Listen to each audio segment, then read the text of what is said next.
Hi everybody, we're on video 3 for week 4 of English 1213. We just looked at the Rogerian argument outline, and I don't have that as a required assignment. I can make it required, I typically do, but I feel that you have quite a bit on your hands already to do this week, but that is a recommended document for you to use. We don't ever want you to sit down and just write out of nowhere. We want you to have a plan. And so that's why the outline document is provided, because that way you're not clueless.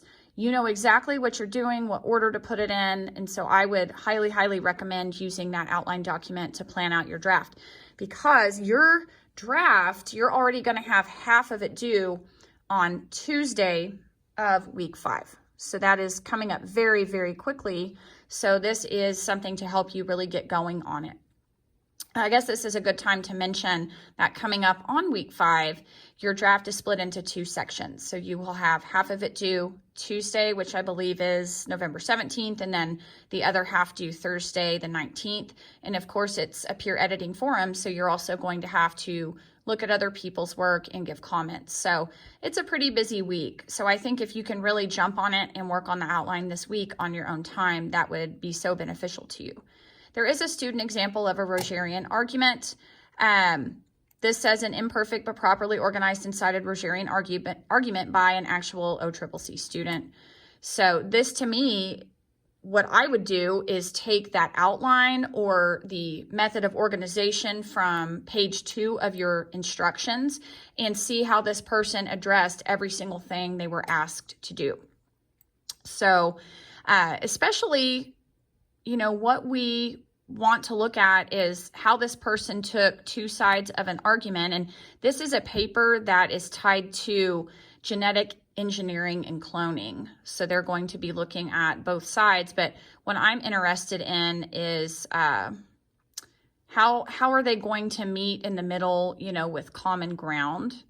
So this paper looks like the common ground section. I think it's right here. So, you know, when you get to this area, what we're looking for is in this section right here, it's on page 3, they should be describing how both sides can meet in the middle, some things that both sides consider important and valuable. And, you know, I think of our current politics situation as I'm recording this. States are still counting votes in the 2020 presidential election, and as much contention as there is between 2 opposing sides or contenders, or the very polarized situation of political parties, you know, I think everybody would agree that we all want unity, we all want peace, we all want to preserve our democracy. So that's what I mean by common ground, is what can both sides agree on, and then find a way that they can each contribute to making that possible. So I want you to look at how this student did that. And, you know, in their conclusion, they should have some recommendation of how this compromise takes place. So that's what a Rogerian conclusion is. It must have a compromise, and that's what sets it apart from a classical argument. For example, my classical argument was over the issue from the story Everyday Use, and I argued that the mom should give the quilts to Maggie, but in a Rogerian essay, I could take that same essay and I would have to change some things about it, obviously, to make it fit the Rogerian format, but the compromise would be that each sister gets a quilt. That would be my end result. So obviously with genetic engineering and cloning, you have people who are firmly against it and people who say, sure, let's do it. So they spent the body sections of their paper. Sorry, I got low on power there for a second. They spent the body sections of their paper showing the positives and the negatives of each side.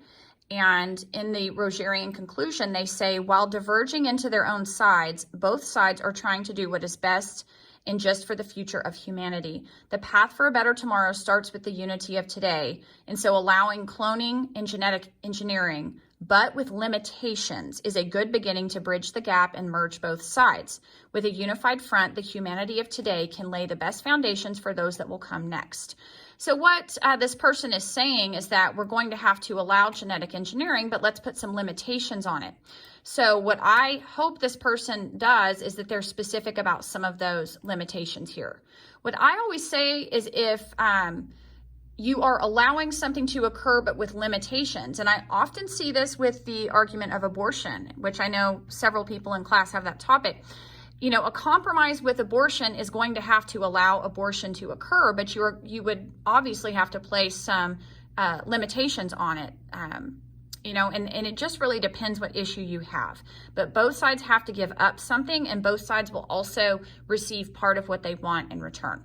So that would be my recommendation, is if this person was not specific enough about what those limitations of genetic engineering or cloning are, they probably need to have done that.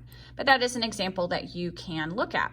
So we're going to stop this video and we will start another one here in a second.